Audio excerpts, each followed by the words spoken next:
بسم الله الرحمن الرحيم والصلاة والسلام على أشرف الأنبياء والمرسلين محمد بن عبد الله أفضل صلاة وتسليم. Assalamu alaikum wa rahmatullahi wa barakatuh. Welcome to our fifth or sixth session, our last session inshallah for this holy of months. Inshallah, as usual, I'll be going through a number of slides. So what I'll do now is I'll share the slides inshallah. Bismillah ar-Rahman ar-Rahim. Here we are. Okay, all right, so let's go into full mode.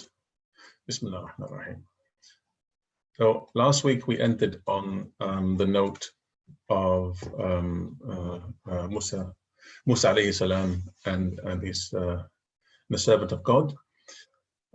Inshallah, as usual, I sometimes take questions at the beginning of this session. I try to answer questions from last week. I'll try not to do that this week, inshallah, so we can get straight into the topic and the story of Dhulqarnayn. It's a very complex one, and I'm hoping not to make this session too long either, given that it is our final session and that the Eid is around the corner. Okay, so Bismillah ar-Rahman ar-Rahim. Dhulqarnayn. So what I'm going to do is I'm going to recite through the whole verses, making a few comments here and there on some key words, and then inshallah I'll go into the whole theme of the surah itself. Bismillah ar-Rahman ar-Rahim. So immediately after the story of Musa alayhi salam and the Khidr, the Qur'an then goes straight into, without any interruption, goes straight into the story of Dhulqarnayn. Bismillah ar-Rahman ar-Rahim. وَيَسْأَلُونَكَ عَنْ ذِي الْقَرْنَيْنِ قُلْ سَأَتْلُو عَلَيْكُمْ مِنْهُ ذِكْرًا. And they ask you, O Muhammad, about Dhulqarnayn. Say, I will recite to you about him a report. Now, يَسْأَلُونَكَ, of course, those who are asking this question, remember at the very beginning of this lecture series, I pointed out the sabab al-nuzul, the occasion or reason for the revelation of Surah Al-Kahf. And it has to do with the fact that a number of chieftains in Quraysh wanted to embarrass the Prophet Muhammad ﷺ, or corner him with a few difficult questions, partly to discover whether he was a genuine prophet or not, and partly, of course, some chieftains had in mind to embarrass him with questions he couldn't answer. And so they sent a delegation to Yathrib, which is currently known as Medina, of course, and they asked a number of the Jewish experts on scripture, or the rabbis. They asked them to provide them with a few questions they could ask Muhammad ﷺ from their scriptures to prove if he was a prophet or not. And of course, they came back with three questions: one about the Ruh, one about the sleepers of the cave, and one about Dhulqarnayn, or a mysterious traveler, as they call him, who traveled east and west. And of course, they came back to the Prophet ﷺ, they asked him the three questions, and he said he would reply the next day. But then he didn't reply, and he didn't say, inshallah. And so the wahi waited 15 days until it came to him with the answers and a rebuke for not saying inshallah. And we read the verse last time in the surah. The question about the Ruh is in Surah Al-Isra. So when the Qur'an was compiled by the Prophet ﷺ, he placed that particular question and its answer in Surah Al-Isra, leaving these particular two questions in Surah Al-Kahf here. Who is Dhulqarnayn?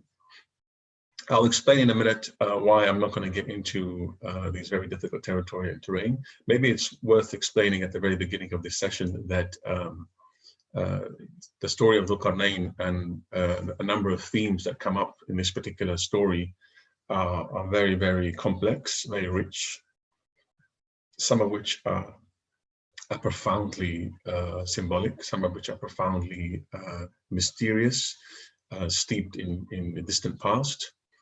And some of them are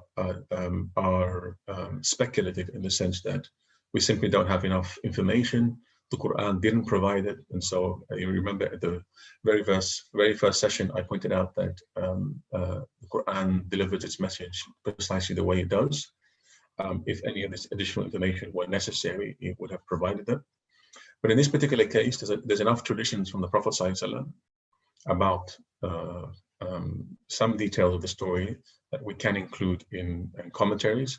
And if you open any traditional commentary, you'll find extensive discussions on the identity of Dhulqarnayn, especially in Tafsir Tabari's Tafsir, which I will invoke in this particular session. And I'll talk about that a little bit later. So let's keep on going with the actual text. Suffice it to say that Qarnayn in Arabic means two horns, or 2 centuries, or 2 generations. And so his name seemed to suggest that it's either a title or a name of someone who either traveled east and west and was given by Allah subhanahu wa ta'ala sovereignty over east and west, as you can see in the following verse. Inna makkanna lahu fil ardi wa ataynahu min kulli shay'in sababa. We established him upon the earth and we gave him to everything away, or we gave him the power and means of world sovereignty, as it were. So Dhulqarnayn may refer to the fact that he had dominion over east and dominion over west. It could also mean that he lived long enough and his righteous rule extended long enough to cover 2 generations. Some people identify him with the character of Alexander the Great. Many point out that he could not have been Alexander the Great, because Alexander the Great, from what we know of him, was not a believer, and is not considered to be a just and righteous ruler, at least from the historical records that we have of him. Even though in the Islamic tradition, a certain image and many historical texts have been written that have built up an image around Alexander the Great as being a righteous ruler. The current information we have from archaeological and historical records of Greek civilization and Hellenistic culture suggests that he wasn't necessarily a figure that fits the criteria of a righteous ruler worthy of being mentioned in the Quran as one of the greatest righteous rulers who ever lived. So there's a lot of controversy surrounding the character of this individual, the historical accuracy of who he actually was. If you move into Persian-speaking lands and in India, Muslims there tend to point out that he must have been Cyrus the Great. Cyrus the Great was a figure who lived thousands of years ago, and was one of the great great emperors of the ancient Persian Empire, who united various parts of the region we now call Central Asia and Middle East. And he was considered by many to be a righteous ruler, a ruler who allowed, who adopted what we would today call a policy of tolerance towards pluralism and various cultures and languages. I know here in Australia, for example, we have a large park called Bicentennial Park, which celebrates Australia's official policy of multiculturalism. And there is a sculptural work dedicated to Cyrus the Great there. So he is known throughout history as being that kind of character and figure. In certain Arabic accounts, you find that Dhulqarnayn is actually identified with a very famous Yemeni king, whose historic details are now lost to us. But there are records in pre-Islamic Arabic poetry and early Islamic poetry of a figure from the Yemen, an Arab king during the heyday of Yemen, when it was one of the most powerful kingdoms of the earth. Of course, during the period of the Queen of Sheba, Malikat Saba, Yemen was also known as a great world power that rivaled, perhaps not in strength, but was a great empire that even Malik Sulaiman, Prophet Sulaiman, had to contend with. So, and the reason they give, the evidence they give for this is the fact that the Dhulqarnayn is a title and or Dhulqarnayn, and this is common among that particular region of Arabia. It was a title they used to give to people, Dhulqarnayn, Dhinnun, etc., etc. So we don't know for certain who he was as a historical figure, but what we do know, and what is essential for our story, is what the Quran is providing us with, and that is he is a righteous ruler whom Allah subhanahu wa ta'ala gave tamkeen to. I'm going to explain the notion of tamkeen in a minute. Inna makkanna lahu fil ard. So Allah subhanahu wa ta'ala is saying, identifying himself, the royal I, Allah, gave him tamkeen in the earth. وَآتَيْنَاهُ مِنْ كُلِّ شَيْءٍ سَبَبًا.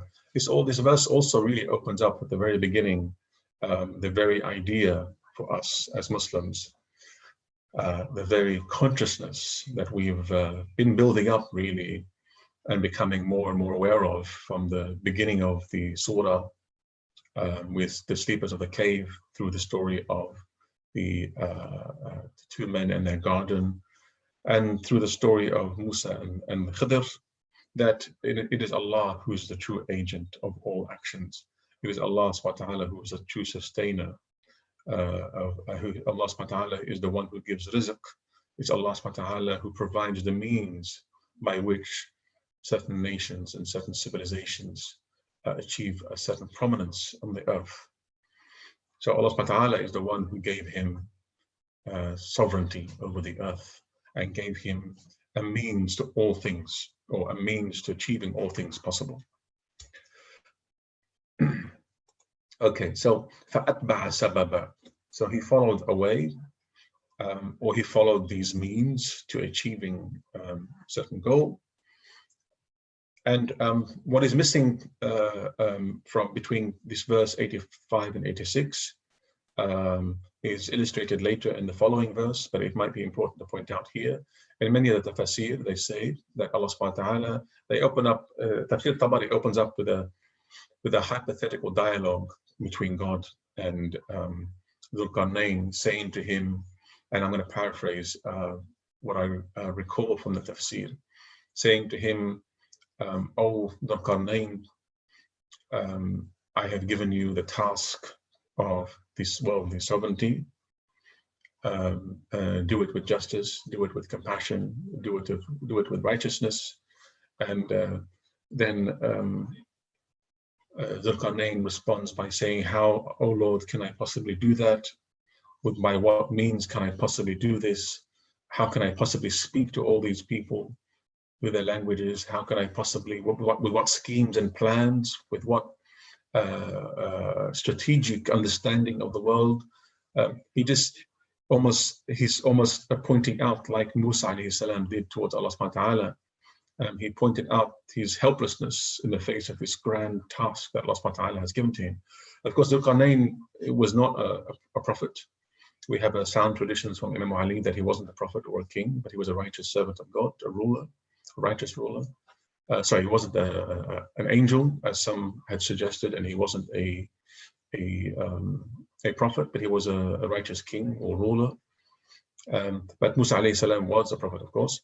But in both instances, we see here someone burdened with a huge task, with an amana, and he's responding by Allah subhanahu wa ta'ala by saying, "How can I possibly burden this task in a moment of weakness?" And Allah subhanahu wa ta'ala responds by saying, "I will give you the means." Right? So the previous verse, "Inna makkanna lahu fil ard," is Allah subhanahu wa ta'ala informing us, the readers, centuries and thousands of years later, it is Allah who provided him with the means to achieve that. And we'll discover why in a minute. حتى إذا بلغ المغرب الشمسي. So the Dhulqarnayn embarks on his journey, and he goes first west until he reaches the setting of the sun, and he witnesses the sun setting in a dark, muddy spring, as it were. ووجد عندها قوما. So there are various interpretations to what this actually means. It's quite mysterious in many ways. But the most obvious interpretation is that he went as far as possible westward. As some commentators point out, it must have been in the direction of North Africa, towards Morocco, towards the Atlantic Ocean. And as we go that far west, you'll of course witness the sun setting in the sea.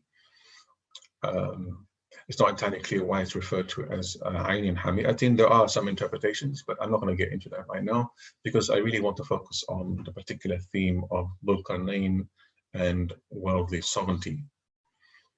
And he found there a people. Now, Allah subhanahu wa ta'ala says to him, قُلْ يَا ذَا الْقَرْنَيْنِ إِمَّا أَن تُعَذِّبَ وَإِمَّا أَن تَتَّخِذَ فِيهِمْ حُسْنًا. So here Allah subhanahu wa ta'ala is laying out Dhulqarnayn's constitution for governance and for rule over these people. Now, when we read this story, it's important to bear in mind the question of temporality that we mentioned earlier in these lessons. It's not like Dhulqarnayn got on horseback with all his men, thousands and thousands and hundreds of thousands of them, marched westward, found the people, and when he got there, God told him, either do this or either do that. So there's no temporal link here. It may well have been that Allah subhanahu wa ta'ala had told him before he even embarked on his task and gave him the constitution by which he would judge and govern all the peoples he encountered. So, but the Quran is informing us of this constitution that Allah subhanahu wa ta'ala gives to Dhulqarnayn. And it seems like it's immediately happening after he reached this setting of the sun, which is not necessarily the case. And even if he were to arrive at this westward destination, witnessing the sun setting over the ocean, the number of years or months he may have dwelt among them to understand, to elicit, to discover their way of life and what they were about may have been a long time. We just simply don't know. And it's most likely that it was a certain period of time. And so when he encountered these people, they saw them, and he had this constitution with him. And he had a mandate from Allah subhanahu wa ta'ala. إِمَّا أَن تُعَذِّبَ وَإِمَّا أَن تَتَّخِذَ فِيهِمْ حُسْنًا. So here Dhulqarnayn, he represents a figure who was carrying the moral law of Moses, as it were. He is carrying the moral law and knowledge of Musa alayhi salam, not necessarily the hidden knowledge of Al-Khidr, but the moral law of Moses by which he will now govern people's actions, the moral law upon which society, economic life, political life, ethical, moral life is supposed to be governed and judged by. And so in response to يَا قُلْنَا يَا ذَا الْقَرْنَيْنِ إِمَّا أَن تُعَذِّبَ وَإِمَّا أَن تَتَّخِذَ فِيهِمْ حُسْنًا, he says, قَالَ أَمَّا مَنْ ظَلَمَ فَسَوْفَ نُعَذِّبُهُ. So there's a reason why the Quran inserted this constitution right here at the moment that Dhulqarnayn encountered these people. If he had presented the constitution at the very beginning of the story, and then if we had read بَلَغَ مَغْرِبَ الشَّمْسِ, and he reached the setting of the sun, and he came across his people, and then if we had read what he did to them a little bit later, it may have seemed quite arbitrary why he was punishing certain people or forgiving others. But the Quran, in its infinite wisdom, Allah subhanahu wa ta'ala in infinite wisdom, placed the constitution that he had told Dhulqarnayn much earlier right here, so that you understand the flow and the logic of why he did what he did. So قُلْنَا يَا ذَا الْقَرْنَيْنِ إِمَّا أَن تُعَذِّبَ وَإِمَّا أَن تَتَّخِذَ فِيهِمْ حُسْنًا. قَالَ أَمَّا مَنْ ظَلَمَ. So he said, as for those who wrong, we will punish them, and they will be returned to their Lord for further punishment. ثُمَّ يُرَدُّ إِلَى رَبِّهِ فَيُعَذِّبُهُ عَذَابًا نُكْرًا. So basically what he's saying is, he who is unjust, he who or she who is engaged in a form of darkness, and dhalama here may mean all sorts of different transgressions against God, whether it's in Aqidah, against the oneness of God, because earlier in the story we saw the meaning of dhalama in regards to the sleepers of the cave in reference to the people of the city. Dhalamu anfusahum, they because of their disbelief in God. So أَمَّا مَنْ ظَلَمَ. So ظَلَمَ here, if you were to take this word and you can project it or expand it or augment all these possible meanings, and you'll come across darkness, ignorance, and injustice in regards to Aqidah, darkness, injustice, and ignorance in regards to economic life, and injustices, inequalities, darkness, ignorance, and injustice, again, in terms of political life, in terms of the implementation of the moral law in society. So here this word zalama encapsulates within it all the possible ills and evils of society.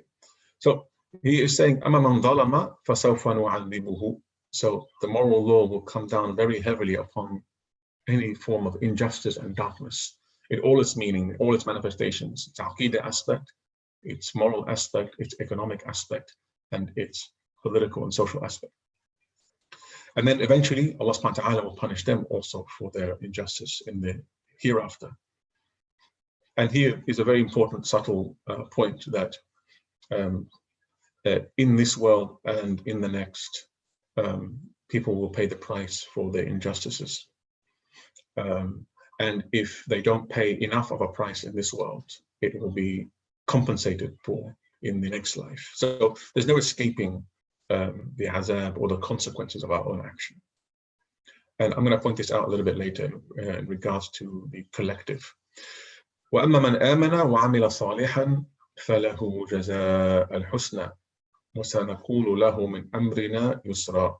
But as for those who believe and do righteousness, they will have the reward of paradise. Jaza al-Husna here, it has a dual meaning. It's Jaza al-Husna is they would have هل جزاء الحسنى إلا الحسنى. This is in reference to another Quranic verse, that the recompense for good action is husna in this world and husna in the next. Husna in this world, and so good actions have good consequences in this world, and they also have good consequences in the next. وَسَنَقُولُ لَهُ مِنْ أَمْرِنَا يُسْرًا. And we will speak to him from our command with ease, or more accurately, that we will treat this person, we will treat that action or this person, أَمْرِنَا يُسْرًا, in an easy and gentle manner. So basically what we have here in the above verse and the below verse is he's fleshing out the constitution he articulated earlier. قُلْنَا يَا ذُلْقَرْنَيْنِ إِمَّا أَن تُعَذِّبَ وَإِمَّا أَن تَتَّخِذَ فِيهِمْ حُسْنًا. A way of goodness. So here, تَتَّخِذَ فِيهِمْ حُسْنًا, this refers to here. I don't know why the translator has it translated it only here as a reward of paradise, but it means that punishment in this world, punishment in the next, reward in this world, reward in the next. Now, just to elaborate on a simple point before we move on, it's important to point out that the kind of punishment that comes in this world is twofold. There's an outward punishment and an inward punishment, as it were. Whoever exercises an injustice against oneself in terms of a false aqidah, a false ideology, this false ideology and this false aqidah has serious consequences for their psychological and spiritual well-being. And therefore it leads to all manner of anxieties and depressions and psychological neurosis and psychosis and problems that one has to contend with. And so anyone who's ever lived through or encountered people who, and this is very common in our modern world, where Allah subhanahu wa ta'ala has been dislodged from the center of our psychic and spiritual life, and we've attempted to fill it with everything but the kitchen sink. People suffer great degrees of anxiety and depression today. When you dislodge God, you dislodge not only the center of your being, but all the planets that revolve around it. Any sense of tawakkul, any sense of taqwa, any sense of hikmah, any sense of moral right and moral wrong. And that's a slippery slope towards a living hell, as it were. And so those who man zalama nafsahu will suffer in this world silently, psychologically. And those who do exercise this kind of injustice and articulate it and express it then socially in terms of moral decadence, or politically in terms of tyranny, or economically in terms of economic system of injustice, will suffer the consequences of their actions also in twofold manner. In the first sense, they will suffer the consequences of it because these systems of injustice, whether economically, political, or social, are untenable, and therefore, through the entropic principle, ultimately collapse upon themselves, as we are witnessing with this today's world. And secondly, if there is a righteous rule, a moral order, and a moral law, then that moral order and moral law will also exercise a certain degree of punishment against those who make those transgressions. Now, of course, in the world that we live in today, there is no higher moral order or law inspired by revelation that can really bring capitalism to account. And so the modern world is suffering deeply and profoundly through its own iniquities and its own internal inconsistencies, and it's collapsing or imploding. Likewise, so we have here zulm leads to adab, this world or the next, inwardly within us, psychologically, spiritually, or outwardly, socially, politically. Likewise, righteousness, man amana wa amila salihan, this formula is a very profound cosmic law, as I'm going to point out later. And if we break the law of Iman, wal amal salih, which is guided by revelation, if we break it, there are dire consequences. If we abide by it, there are amazing consequences. Jaza al-husna in this world, goodness in this world, which means internal goodness, psychological well-being, spiritual well-being, social harmony, social economic equity, and just rule, and also in the next life. So it's important to bear in mind that Dhulqarnayn is someone who represents the culmination of a lot of what we've been talking about so far from the very beginning. And I'll point that out again as we go along. So I don't want to dwell too long on these two verses. Okay, so in this verse, so he continues following another path. حتى إذا بلغ مطلع الشمس وجدها تطلع على قوم لم نجعل لهم من دونها سترا. So he went eastward towards the rising sun, and he found it rising above upon a people for whom there was no sitr. Now there are various meanings as to what sitra means. The most common interpretation is that Dhulqarnayn came across a people who, in the translation it said, we made not against any shield or protection. It means basically that there are people who either lived in a vast plain, open plain or desert with no hills or mountains, and who had no immediate protection from the sun directly. So there weren't many trees, not much shade, and it seems to be even not that many buildings, as it were. Maybe perhaps hunter-gatherers or tribal cultures that lived in tents or huts and whatnot. Perhaps, I'm speculating here, I don't know. The other meaning of sitr means that possibly there were people who weren't properly clothed, as it were, and so they walked around nude or semi-nude. And then the verse continues, كَذَلِكَ وَقَدْ أَحَطْنَا بِمَا لَدَيْهِ خُبْرًا, and we had encompassed all that he had in knowledge. Okay, ثُمَّ أَتْبَعَ سَبَبًا, and then he continued onwards in his journey. حتى إذا بلغ بين سدين وجد من دونهما قوما لا يكادون يفقهون قولا. And then he came across, he reached a mountain pass between two mountains, and he found there people who could hardly understand his speech. So how long between his journey west and his journey east, we don't know. He went east, he must have encountered these people, he must have learned about their culture. And then he moved on another journey towards the center, as it were, and he came across yet another people whose language he couldn't understand. So we see Dhulqarnayn going left and right, east and west, north and south, or center, meeting all manner of people, all manner of cultures, which tells us something quite interesting. That Allah subhanahu wa ta'ala does bring the rule of a righteous servant over a vast diversity of human cultures and languages and even religious traditions.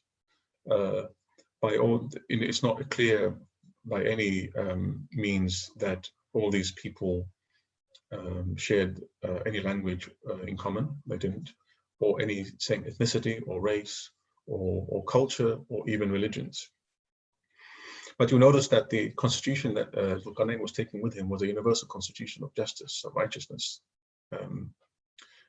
So he encountered these people in between these mountain passes, and they said to him, قالوا يا ذا القرنين إن يأجوج ومأجوج مفسدون في الأرض فهل نجعل لك خرجا على أن تجعل بيننا وبينهم سدا.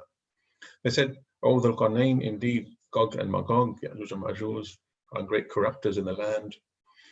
Can we assign some money for you? Can we pay you, make a payment to you as a tax or something like that, so that you may build between us and them a barrier?" Now, there are a number of things to point out here in this remarkable verse.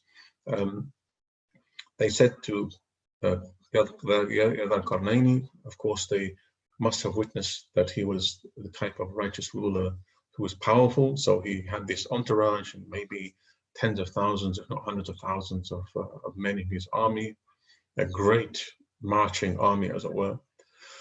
And they requested that they would pay him.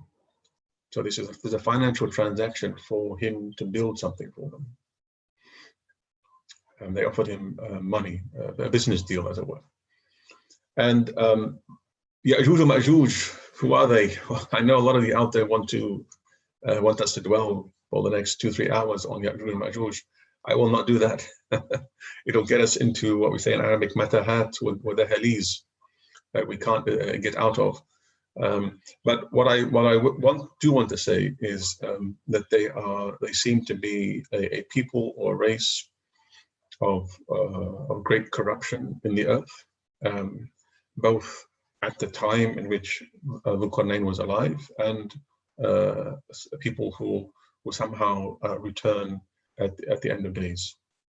That's why this surah is so closely associated with the Dajjal, as a protection against the Dajjal, especially the first 10 and last 10 verses. And that's why we have to recite it every Friday.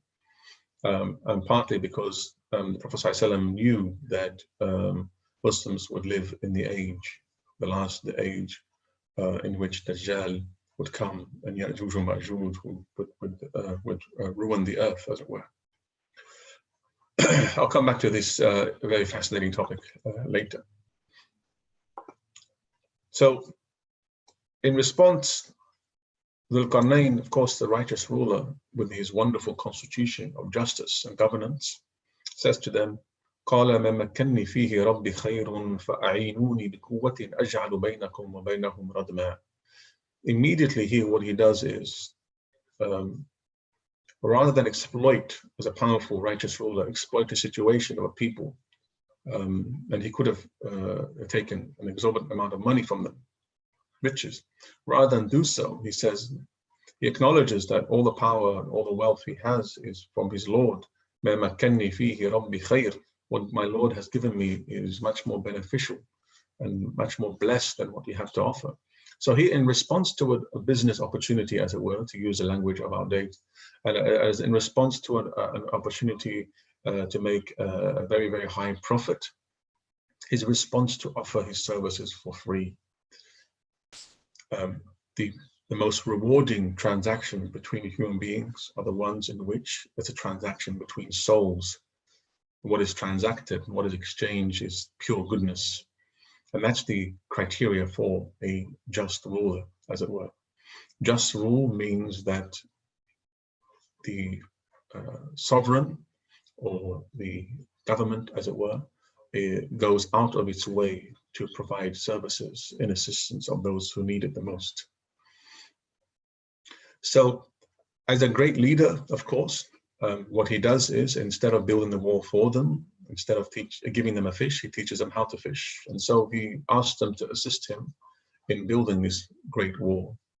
And he says, فَأَعِينُونِي بِقُوَّةٍ أَجْعَلُ بَيْنَكُمْ وَبَيْنَهُمْ رَدْمًا. So assist me with strength. I will make between you and them a dam, a wall. آتوني زبر الحديد حتى إذا ساوى بين الصدفين قال انفخوه حتى إذا جعله نارا قال آتوني أفرغ عليه قطرا. Bring me sheets of iron until when he had leveled them between the two mountain walls, he said, blow with bellows, until when he had made it like a fire, he said, bring me that I may pour over it molten copper. So this combination of molten copper and hadith and iron remarkably strengthens the iron itself and makes it a lot stronger than it would have been had it been pure iron. فَمَا اسْطَاعُوا أَنْ يَظْهَرُوهُ وَمَا اسْطَاعُوا لَهُ النَّقْبَةَ. And so Gog and Magog were unable to pass over it, nor were they able to effect any penetration. And of course, as any righteous ruler who knows precisely the natural order of things, he says, قَالَ هَذَا رَحْمَةٌ مِّن رَبِّي. He didn't say, this is something I've done. He said, هَذَا رَحْمَةٌ مِّن رَبِّي. It is Allah subhanahu wa ta'ala who gave me tamkeen in the earth. It is Allah subhanahu wa ta'ala who gave me the means. It is Allah subhanahu wa ta'ala who entrusted me with this great trust and burden of responsibility by traveling east and west and by spreading justice and righteousness among people. فَإِذَا جَاءَ وَعْدُ رَبِّي جَعَلَهُ دَكَّا وَكَانَ وَعْدُ رَبِّي حَقًّا. So the commentators say that the meaning of this is that when the promise of thy Lord comes, he will make it level, there's the wall, and ever is the promise of thy Lord true. And then officially the story of Dhulqarnayn ends there, and the Quran moves quickly into more eschatological themes. وَتَرَكْنَا بَعْضُهُمْ يَوْمَئِذٍ يَمُوجُ فِي بَعْضٍ. And we leave them that day surging over each other. وَنُفِخَ فِي الصُّورِ فَجَمَعْنَاهُمْ جَمْعًا. So the Quran quickly transports us in the present time to the eschatological last day, when the horn is blown and we are assembled one by one. Like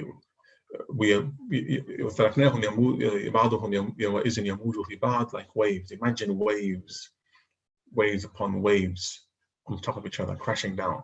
This is the image of our people on the Day of Judgment. And we present hell that day to the disbelievers on display, those who disbelieved and those who fought in the face of righteousness in this world, and those who disbelieved. Those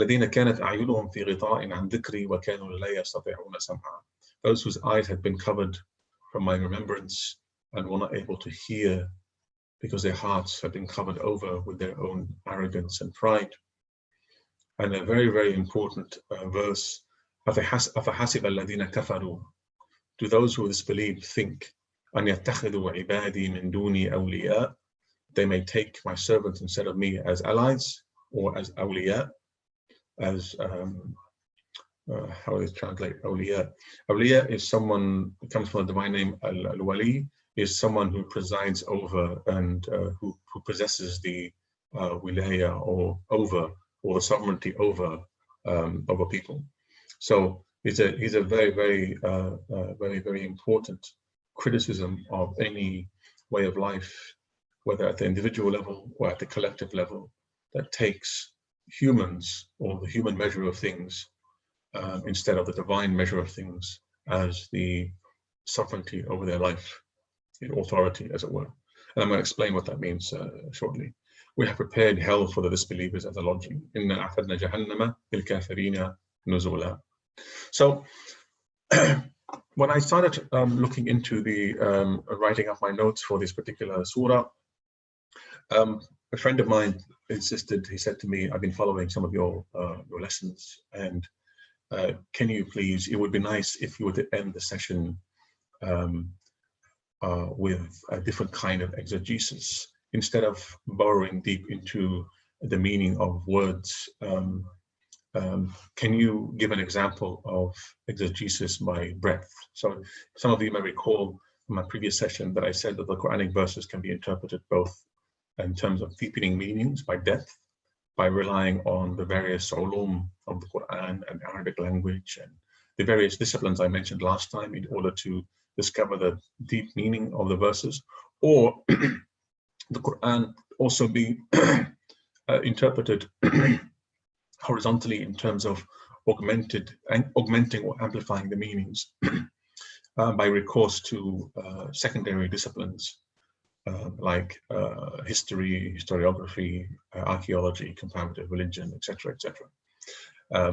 And so I thought, well, okay, what I'll do in this session here is a little bit of amplified meaning approach, as it were. Just as an example, although I didn't intend to do so when I first started the first lesson. I thought I would not do that here, but I'm going to do that here, inshallah. But I'm not going to get into too much of the, how shall I say, mysteries. There's too many mysteries in this. So what I'm going to do is I'm going to list some of the possible topics that can be covered in an exegesis or an interpretation that explores the various themes in terms of breadth rather than in terms of depth, as it were. There are a wide range of ways of augmenting the meaning of the Dhulqarnayn story. There are several themes that can be amplified, and a lot of the tafsir do this. Although tafsir like Tafsir Tabari includes a lot of narrations, a lot of the narrations haven't been authenticated. Some have, some have not been. Some come from Tabi'een and Sahaba.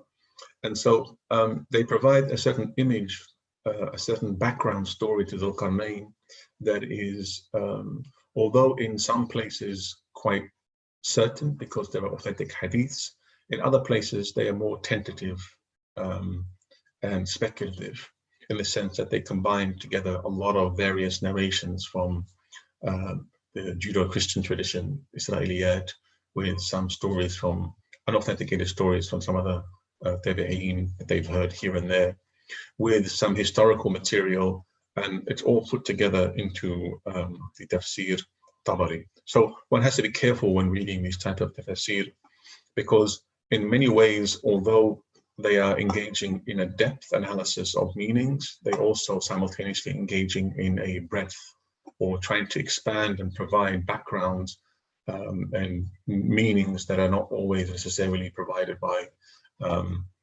the traditional disciplines of linguistics or Ulum al-Qur'an, etc. So the identity of Dhulqarnayn, we can't really be certain for sure who he was, but it's a very important theme worth exploring, of course.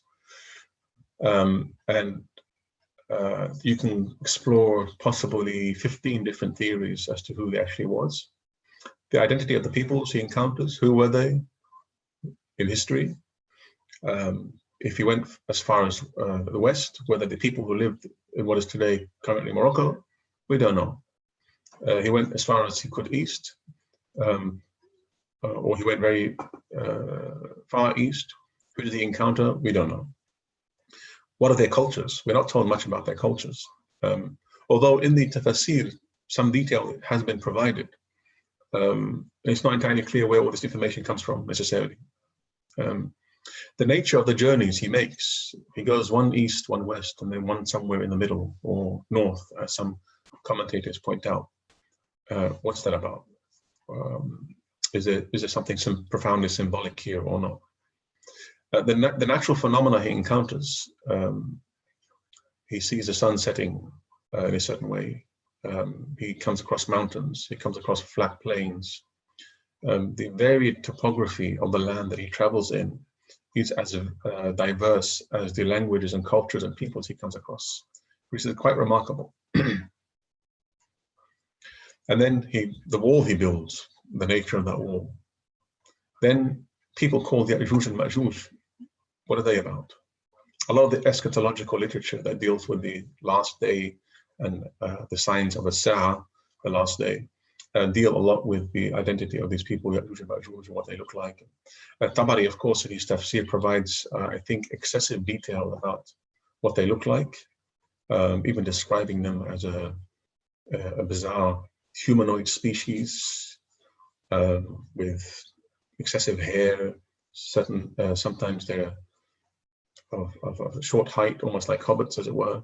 Some are big, hairy, claws for fingers, etc. So that a lot of that material is quite speculative, but a lot of the material about the fact that they exist is true and correct. So the relation of all this to Dajjal, of course, this is also a very important thing that can be explored here. I'm not going to explore any of those in this session, because that will take 10 sessions on their own, or 8 sessions on their own. You can dedicate a whole session on each one. What I'm going to explore is a theme that I call political theology, or the political theology implicit in the story, or the idea of authority, politics, and power, and good governance. And I'll explain why in a minute. And I think this 9th theme it strikes a very nice balance between exploring the fact that the Dhulqarnayn is mentioned as a righteous person who carries this constitution with him, this sense of right and wrong, this moral law, and that's consistent with an exploration of the depth of meaning of the Qur'an, but at the same time providing some information surrounding this constitution or this political theology, provided from some of the tafsir. So I'm amplifying it using some tafsir and stories that are not really 100% authenticated. But the reason why I'm using them is because it really tells a lot about how Muslims were thinking about this character and why he was so important to early Muslim history. Especially if you bear in mind that during the time in which some of these commentaries were written, especially the commentary of Tabari, we're talking about here, well, from early Islamic period, immediately after the death of the Prophet ﷺ, especially after the death of Uthman bin Affan onwards, there was this struggle over legitimacy in Islamic lands. What constitutes prophetic? What constitutes legitimacy and authority in the land? So in the figure of the Prophet ﷺ, we have a prophet who carries the law, the spiritual and moral authority, and a political figure who carries power to execute it and implement it in a society. To a large extent, that was carried forth in a relatively smooth manner in the Khilafah of Abu Bakr, except for, of course, the Hurub al-Ridda, the internal civil strife against those who opted out of a pact they signed with the Prophet ﷺ. In the Khilafah of Umar also, that was relatively smooth. When we get to Uthman bin Affan, Imam Ali radiallahu anhu, and then into the early Umayyad period, things begin to get quite problematic. What constitutes? How does one in society establish spiritual authority of the moral law and also govern politically? The Prophet is dead, sallallahu alaihi wasallam. And so in the Khilafah of Abu Bakr and the Khilafah of Umar, they follow the prophetic paradigm. And to a certain extent, Uthman bin Affan, Imam Ali did the same. They followed the prophetic paradigm of having within themselves both the spiritual knowledge and authority of the moral law and the political power to govern. That's why their reign is called the Khilafah Rashida. However, the serious problems begin with after the death of, or the martyrdom of Imam Ali. In the beginning of the Umayyad period, we get a lot of Muslims really soul-searching this question of spiritual authority and political power. They're two different things. In the figure of the Prophet, they were one. In the figure of the Khulafa Rashidun, they were also combined. After the last Khilafah Rashida, they kind of split away because no one recognizes the spiritual authority of the Umayyads. And so the spiritual authority then is located somewhere else. But nonetheless, the Umayyads are able to maintain political power. And so from then on, the relationship between powers, political power, and spiritual authority becomes a problematic one. And it often defines the dynamic in Islamic history. Okay, so let's move on. Let's try to unravel some of this. And I do want to stick to the time frame that we have. Okay, so the first thing we want to explore is this notion of Dhulqarnayn and Tamkeen and Hukm. Very, very important relationship between these terms. One can write a whole book on Tamkeen itself alone. Tamkeen is this idea that Allah subhanahu wa ta'ala is the one who provides the means for sovereignty on earth. And that leads to hukum, which is the actual exercise of this sovereignty in terms of a real socio-political economic institution, or the reign of a particular system. So in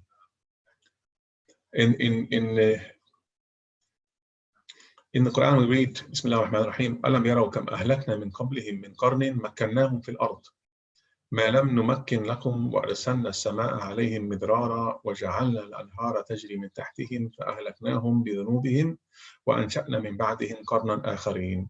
So let's comment first on the first term, مكناهم, we established them. If we understood the previous stories of Surah Al-Kahf, we have understood that all power, all prosperity, all the establishment on earth, all agency is by virtue of the divine knowledge, divine will, irada and mashia, and divine power and qudra. And so any form of establishment on earth, i.e. any form of governance, any form of sovereignty, must have enshrined within it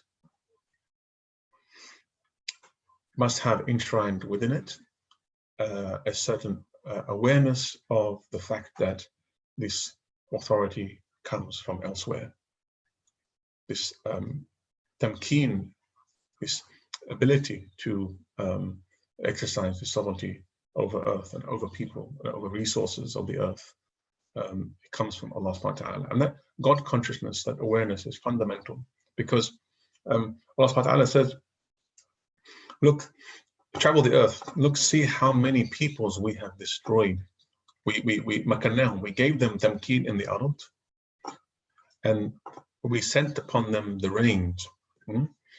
The rain. Now, people often, if you have to look at this verse and read it at face value, you think, okay, what's this kind of divine tamkeen of sovereignty over the earth have to do with rain and all these natural phenomena? Well, if you read, and this is the amazing thing about the Quran, the cosmic balance that is established in the universe and the balance that is established in human societies have to be one and the same. They have to be intertwined. When there is an imbalance in the human condition, it creates an imbalance in the cosmos. A lot of us don't understand that there's an iron law relationship between what we do as individuals, what we do as a collectivity in society, and the natural world around us. For example, in several verses in Surah Hud, and then in reference to Nuh alayhi salam, he says to his people, "Istaghfiru rabbakum yusri as-samaa'a alaykum midrara wa yumakkinkum bi-awladin wa banin," etc., or yumkawwikum, as in the Surah Hud, bi-amwalin wa banin, etc. So the idea here is that there's a relationship between piety, istighfar of Allah subhanahu wa ta'ala, the coming of rain, the natural flow of resources, the natural harmony in the natural world around us. We're intertwined, we're entangled. The human condition and the civilizational systems that we build up on this earth are deeply intertwined in a harmonic balance with the natural world, or they're supposed to be. And when we're out of sync with ourselves, we become out of sync with the natural world around us, and that brings upon us dire consequences. We have to stop thinking of ourselves as we're a society and then nature is somewhere there and there's no relationship between us, where our destinies are intertwined.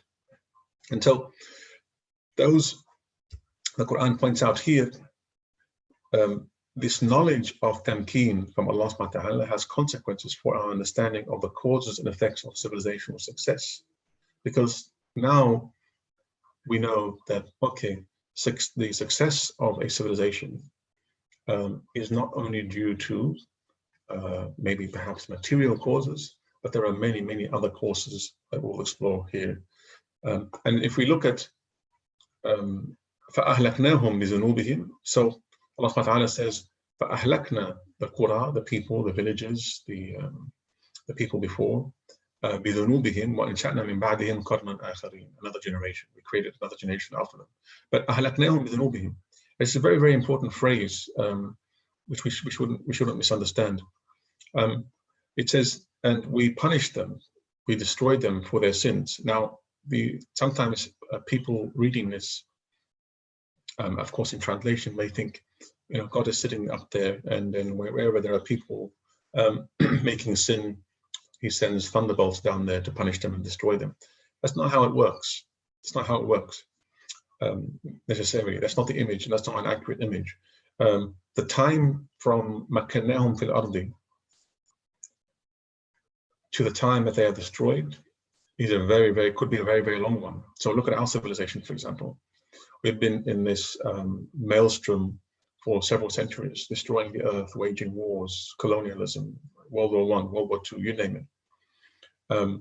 This system has been around for several centuries.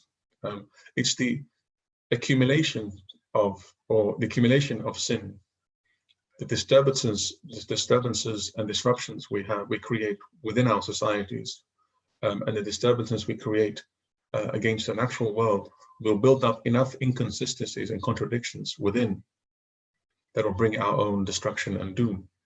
And this is very important to bear in mind, because Allah subhanahu wa ta'ala brings about two types of punishment. Allah subhanahu wa ta'ala is the agent of all things, of course.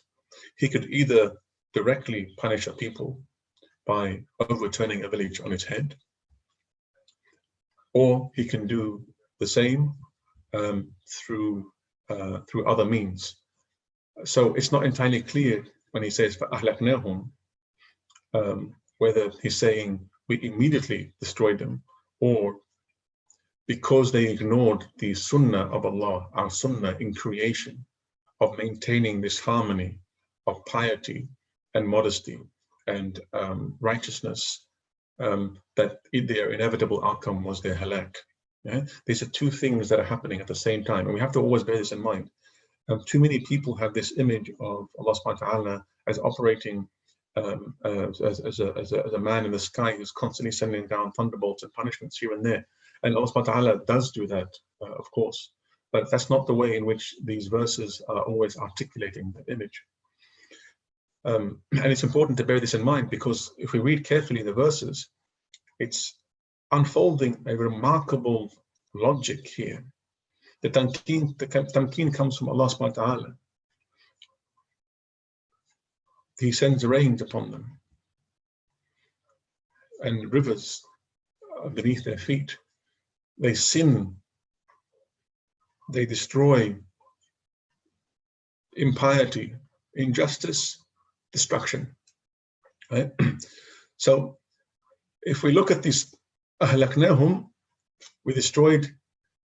Well, if we understood correctly, then there are serious consequences for how we choose to live our lives individually and collectively.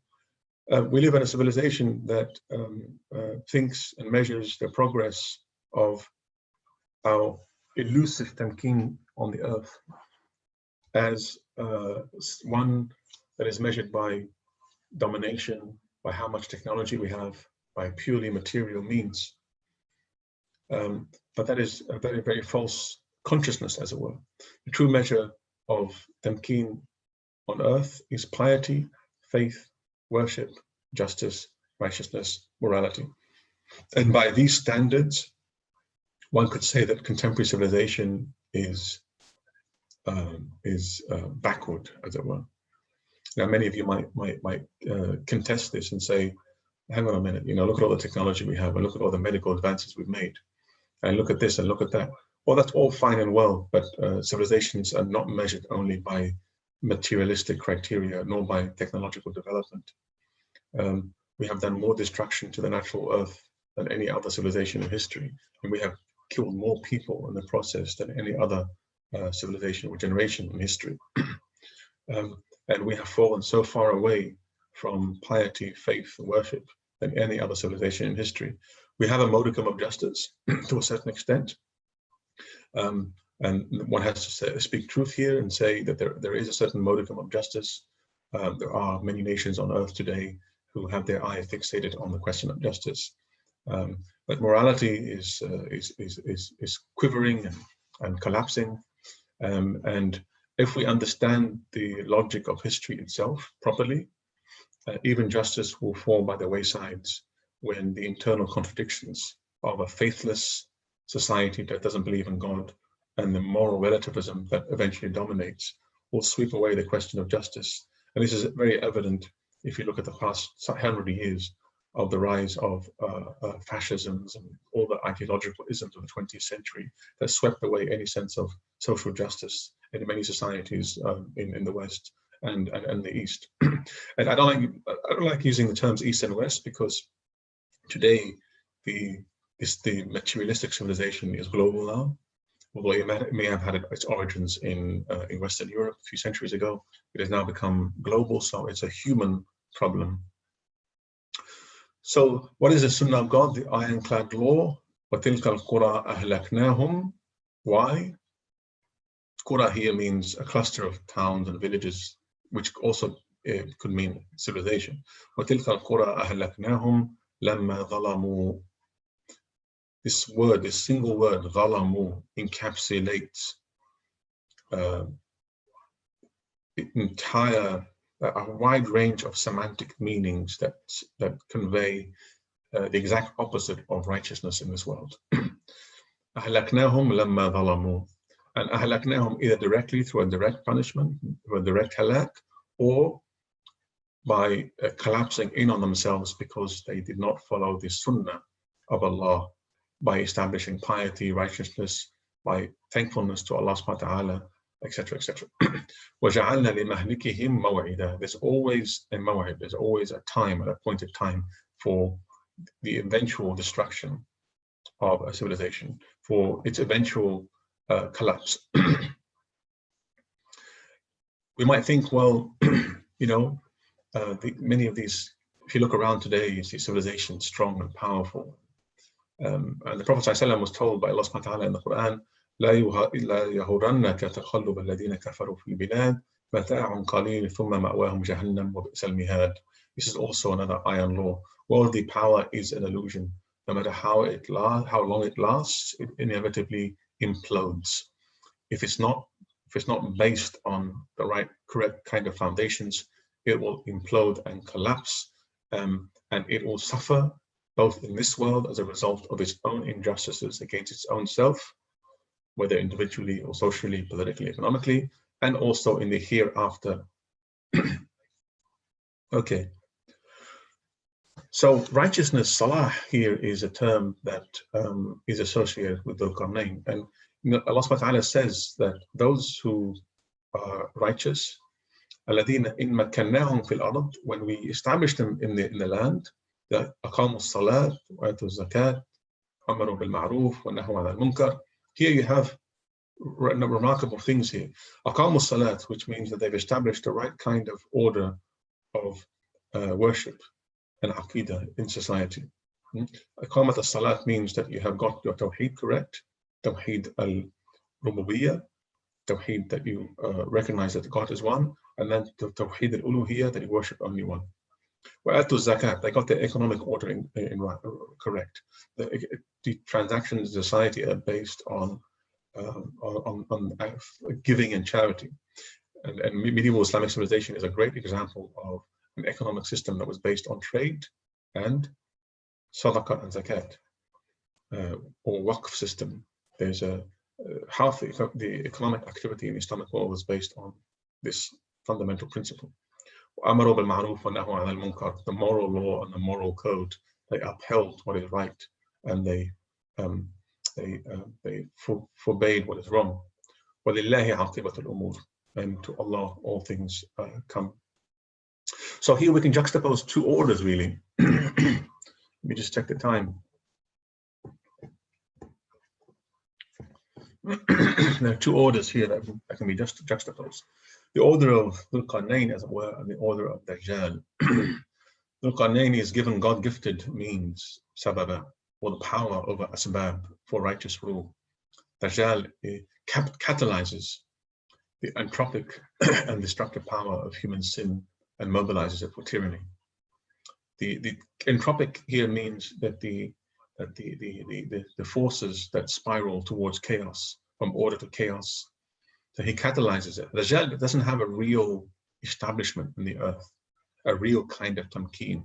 What he does is he feeds off Dajjal, whether we're talking about the historical figure who will come, and that is confirmed by the hadith, or the Dajjali age, which is the age of corruption that will precede his coming, that will catalyze his coming, be like a catalyst for his coming, and the age in which the kind of corruption in the earth that he will preside over.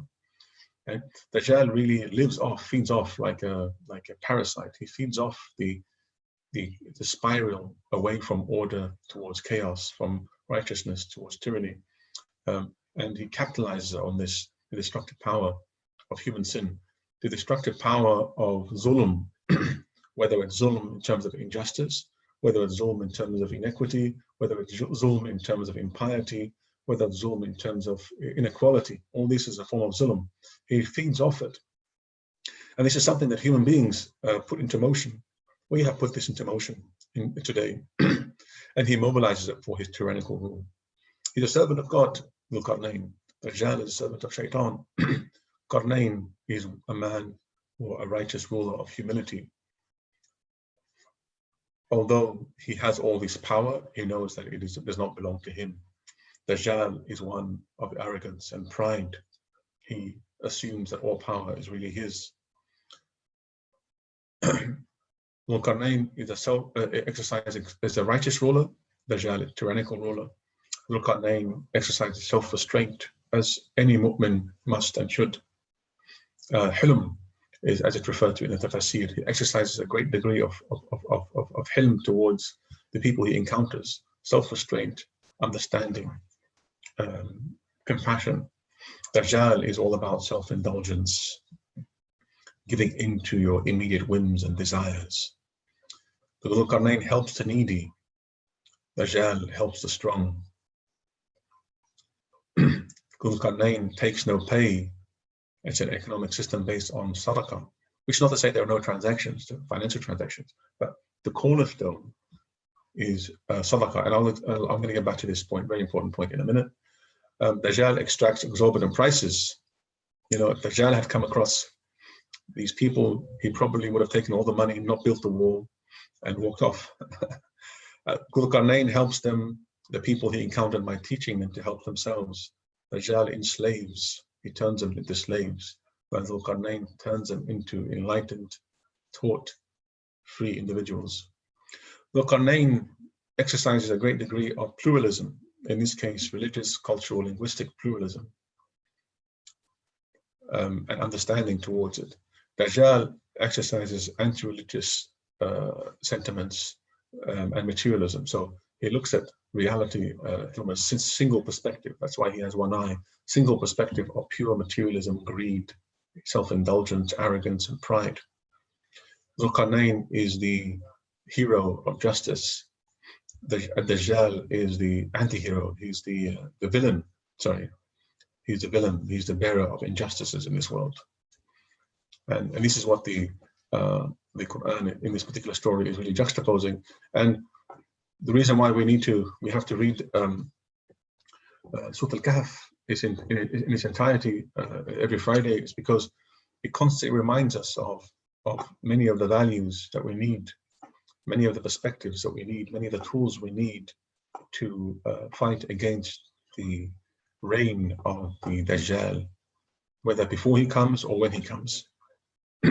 Okay, so if we go back to Surah Al-Kahf, I remember this slide at the very beginning, I said the name Kahf suggests an inward introspection and journeying in an age of great tribulations. And this is the age we live in. We live in an age in which the Dajjali manifestations of a Dajjali age is really what we're living in today. Which is not to say that it doesn't have a lot of good in it, but the rebellion, as it were, against heaven, against God, and the unfolding inequalities on a global scale in injustices are a sign that perhaps the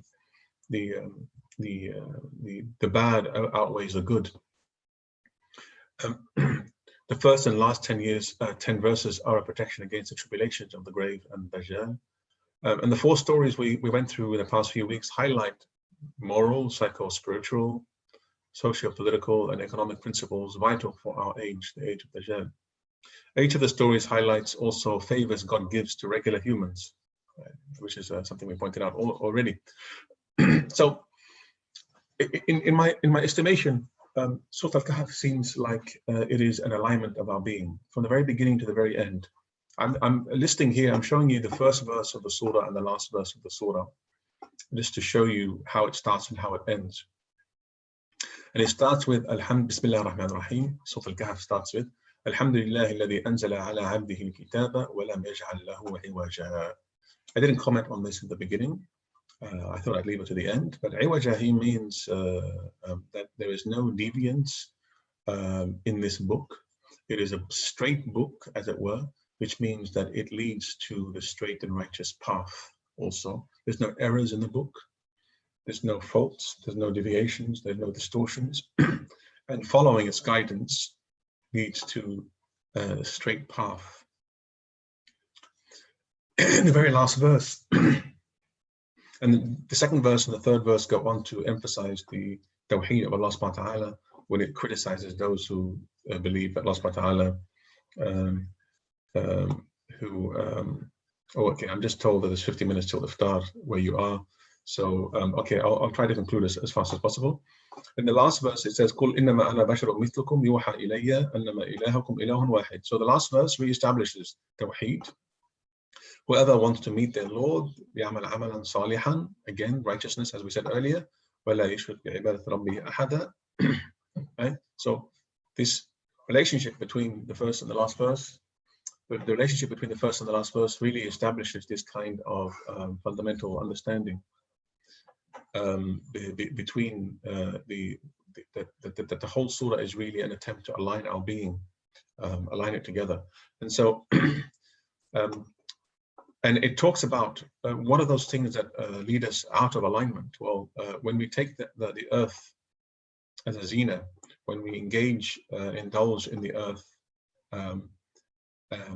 far away from the path towards Allah subhanahu wa ta'ala, when we become so indulgent and so obsessed and so immersed in worldly pleasures and worldly life, that we miss the whole point of our existence here.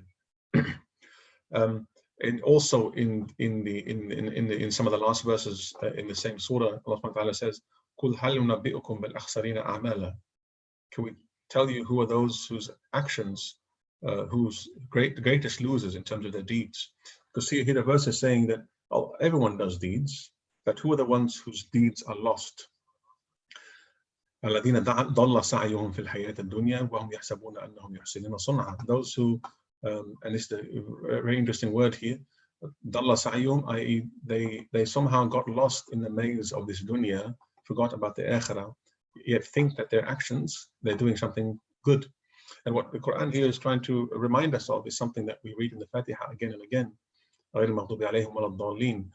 Dalal is, so the Qur'an here is establishing a relationship between A'mal and Dalal. Knowledge with action is a form of hidayah. Action with no knowledge at all of why we're doing and what we're doing is a form of Dalal. And so a lot of people can be engaged in doing good in this world, in doing all sorts of different actions. And this is a very interesting and very important comment on our current civilization. There is a lot of good in our civilization. There is a lot of good, but because it's a goodness that is limited, because it's a goodness that is, how shall I say, not guided by proper ilm and knowledge, inspired by divine revelation and the moral order and moral law, inevitably, even though there is some goodness here, the same people who conduct this relative goodness inevitably will fall into grave errors and mistakes in other aspects of their lives. So, for example, here in the West, we see great justice, questions of social justice towards people, minorities, social welfare system that assists those in need. There's a lot of goodness in people in terms of their honesty and transactions amongst each other. But there seems to, because it's not guided by a higher principle, it seems that a lot of people seem to miss the whole issue of moral decadence that's unfolding in our society. We're on a slippery slope towards very extreme form of moral decadence, or the fact that that they entertain a very reductionist view of reality, excluding alam al-ghayb and excluding divinity and God, and also the idea that there's a lot to a large extent they're completely oblivious to so many of the other moral aspects that are vital for holding our society together: taqwa, piety, istighfar, etc., etc. This internal recognition that we are dependent ultimately on Allah. We can't live oblivious of the divine reality, no matter how good our actions may be. They have to be guided by something that is real, and the real hidayah. And so, inevitably, the internal contradictions of our civilization and its inevitable implosion will carry us in this destructive force. So this is a very, very important principle. So the Quran here is aligning us. And I've tried to illustrate this here with very quickly an alignment of our spheres of activity in this world. The sleepers of the cave brought out the importance of moral and spiritual sphere, or the distinction between false ideology, al-batil, and the truth, al-haq. The two men in their caves was really, in certain ways, a commentary on our economic sphere, as it were. And I'm simplifying things here, but I'm trying to draw out from each story a unique point that we can learn and take away. The false illusion of wealth, ghina, as opposed to the reality of faqr.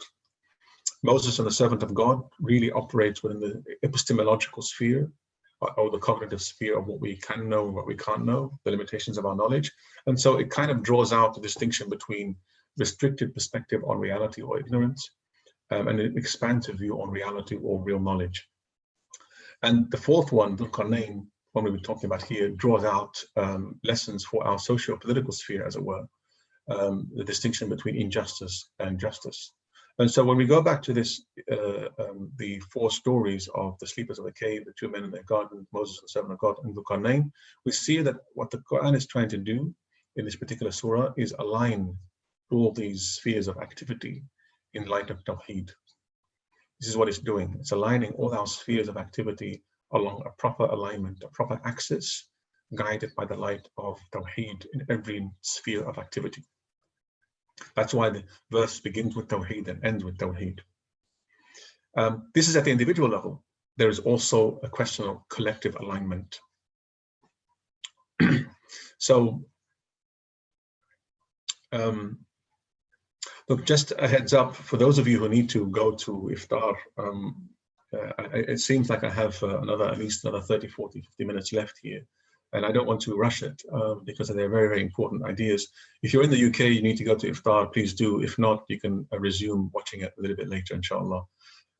So on the collective level, when we look at the collective level of this alignment that I'm talking about, we have to bear in mind something really important, what I call here the hierarchy of orders in civilization.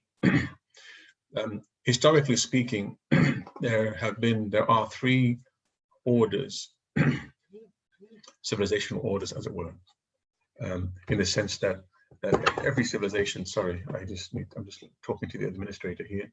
There are three spheres of activity in any civilization, in any society, in any culture.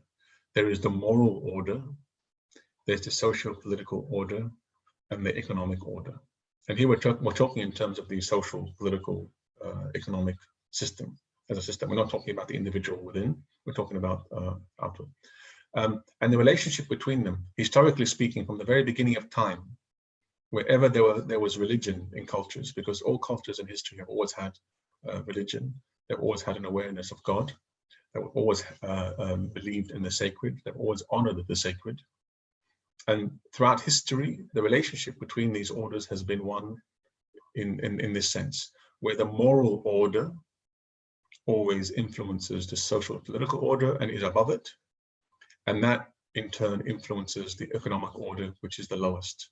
So what that means basically is that the moral order consists of spiritual authority. This is the sphere of revelation, of shara, of laws, of ethics, morality, religion, spirituality, the highest principles that govern the human condition. It is the authority of prophets and those who inherit them. in cultures where there are no prophets, or that do not believe in prophets, or in certain cultures who it may have been sages or philosophers, or it may have been shamans or priests, etc., etc. Throughout history, spiritual authority, which is embodied in prophets, in the law and ethics, morality, religion, was always on top of the hierarchy in every society before our modern civilization. This is a very, very important thing to bear in mind, because it's only in the past several centuries, I suppose, particularly in the West, that this has been changing, and now it's affected everyone in the world. The second order, which is the socio-political order, is, we may call it, the worldly order or power. And the socio-political order has always derived its legitimacy and its ordering principles from above. So kings, rulers, the powers that be, governments, etc., must always be under, not above, the moral order. No one is above the moral order.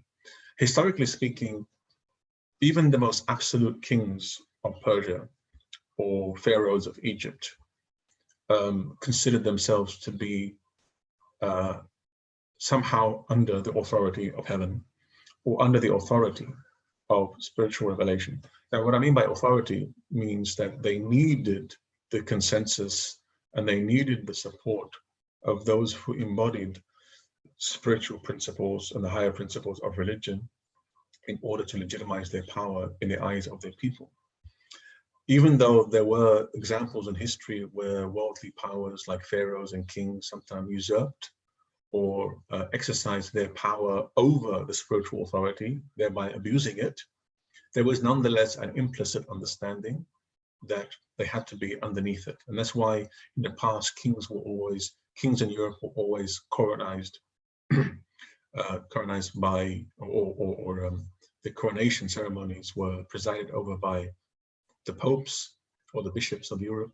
In the Byzantine Empire, it was usually the high priests and bishops. In Egypt, it was the high priest of the temple.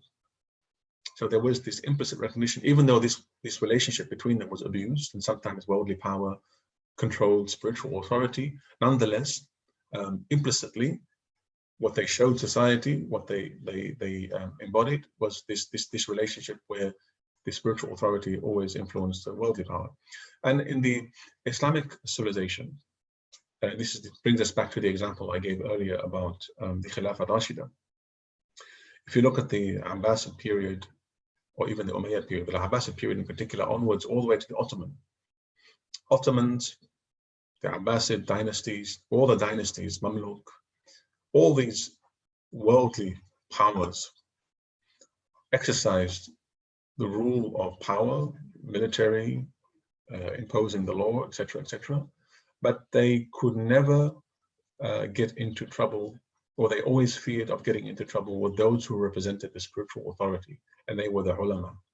And they always feared the ulama to a certain extent. The ulama in Islamic civilization and history were not a clergy like they were in Europe. They didn't have power, they had spiritual authority.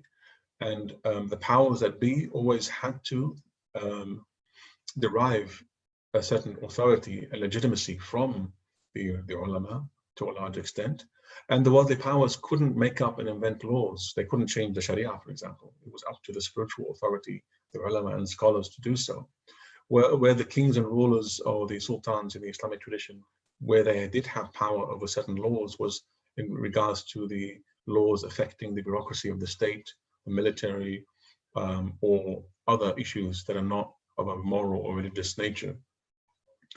And so this is very important to bear in mind, because even in Islamic civilization, what this hierarchy I'm establishing, I'm pointing out, is very important.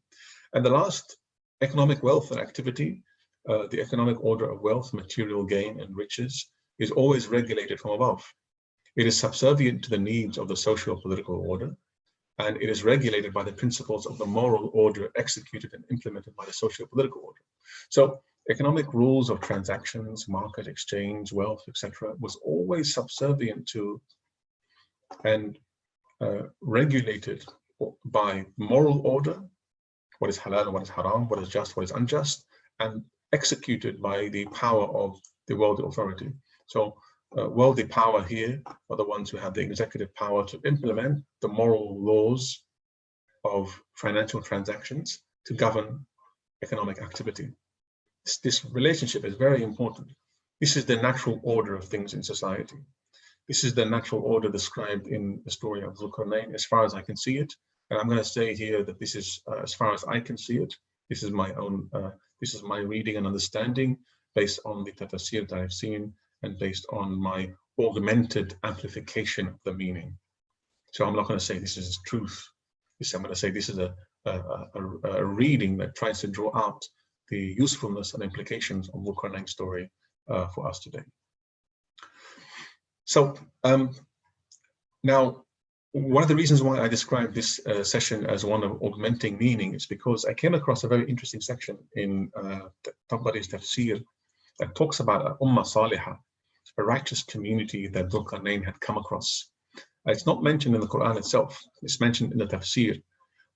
And the reason why I mention it here is because wherever the source for this story comes from, whether it's 100% authenticated or not, the point is the fact that Tabari found it important to put in his tafsir suggests that, or points to some of the preoccupations or some of the ideas that were preoccupying the Muslim minds of the time, especially in the time that Tabari lived, where there was this heated theological argument and debate over questions of legitimacy, spiritual power, or authority. Because in the Muslim Ummah, in the Umayyad, the spiritual authority of the Ulema was undermined by the Umayyad political power. And then by the time we get to the Abbasid period, they recombine the spiritual authority of the Caliph into one figure with his political power, and he becomes the Caliph ruler of the lands for several centuries. And the Ottomans also, to a certain extent, try to reproduce that same model, except by the Ottoman period, the Sultan who exercises political power or worldly power is separate from the great Imam of the Ummah, the Ottomans, who was the Grand Sheikh, from whom the Sultan often derived a lot of religious advice, and who usually, when they sat together, the Grand Imam of the Ottomans would sit in a position higher than that of the Ottoman Sultan himself, recognizing this hierarchical relationship between them, because it's not so much a deference to the individual, it's not so much the Sultan was afraid of the individual himself, but the office of the Sultan, who is supposed to be the executor executing and implementing the moral law, his position is lower than the position of that represented by the Grand Sheikh. And so this is important to bear in mind if we want to really understand our Islamic history properly. Now, of course, doesn't mean that the relationship was perfect. It doesn't mean that there weren't sultans and individuals who manipulated this relationship. Nothing is perfect, but at least implicitly, that was the official order of things that was recognized.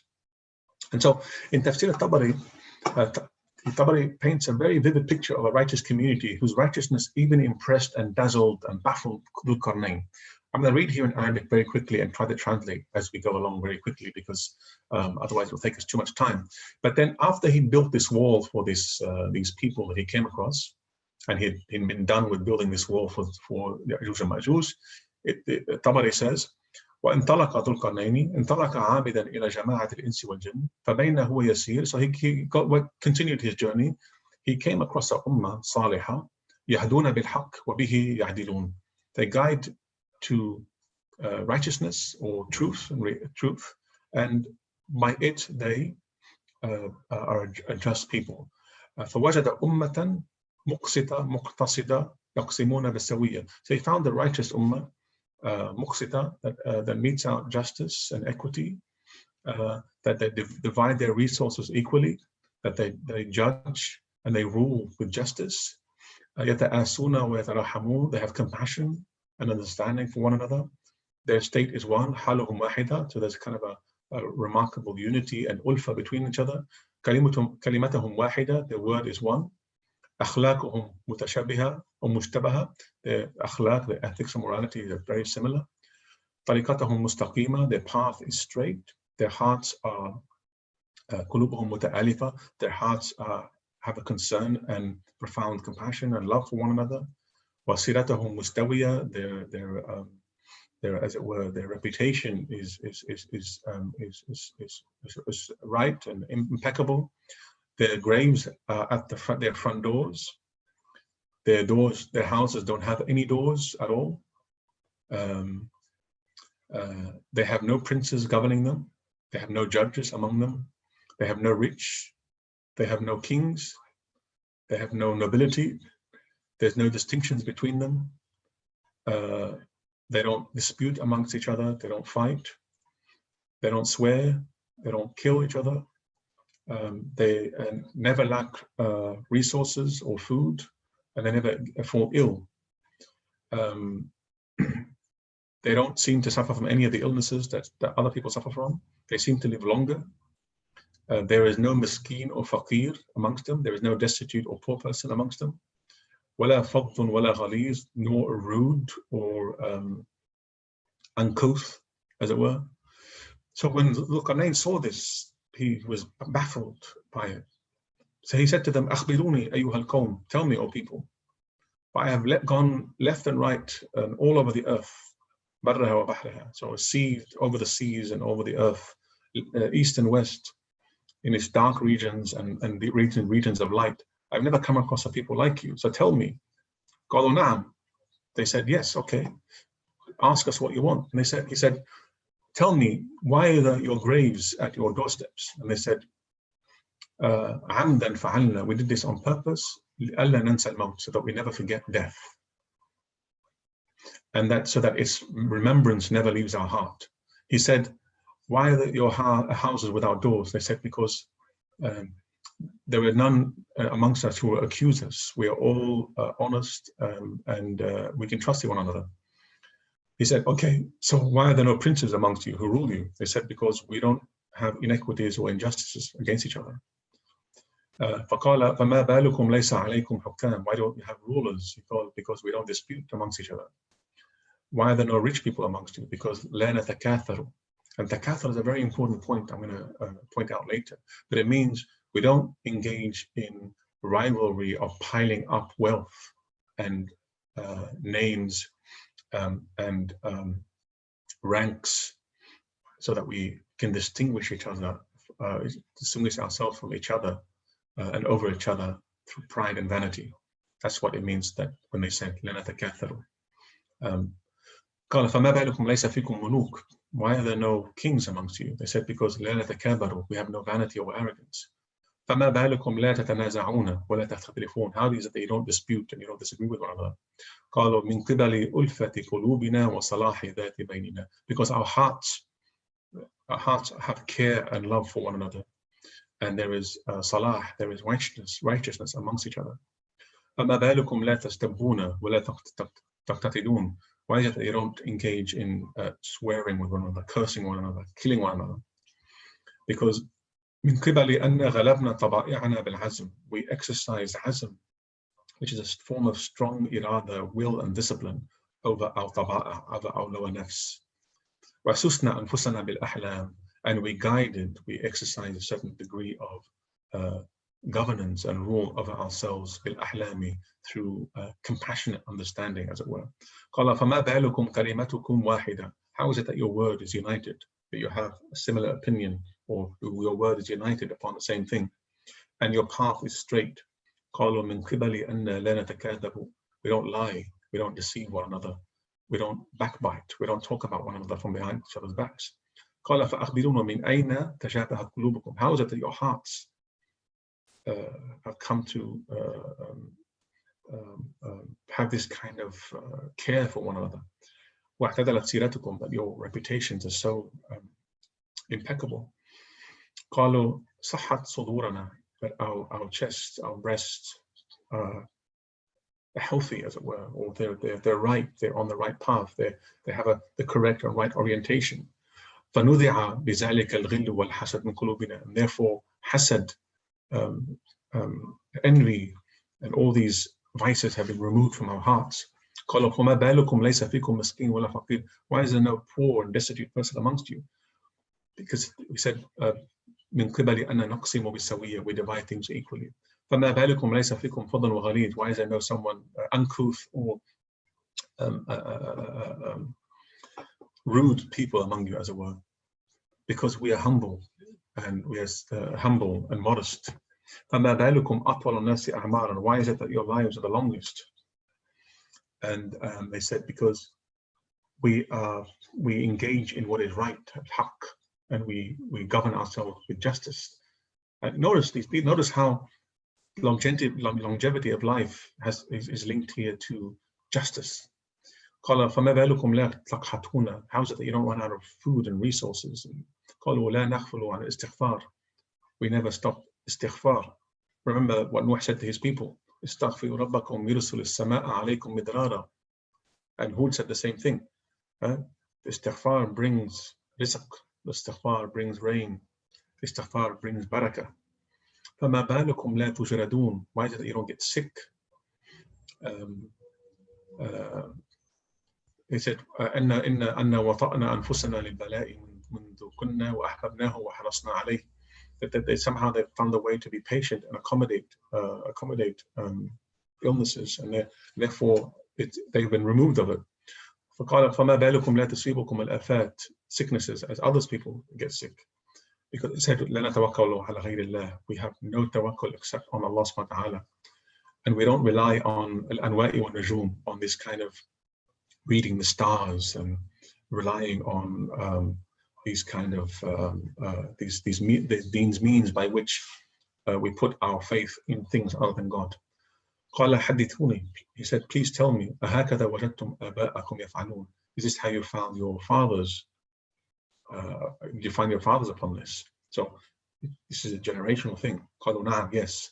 وجدنا آباءنا يرحمون مساكينهم. We found our fathers have mercy and compassion upon their destitute, and they give comfort to their poor, and that they forgive those who give them injustice or show them injustice. ويحسنون إلى من أساء إليهم. And they have nothing but ihsan towards those who harm them.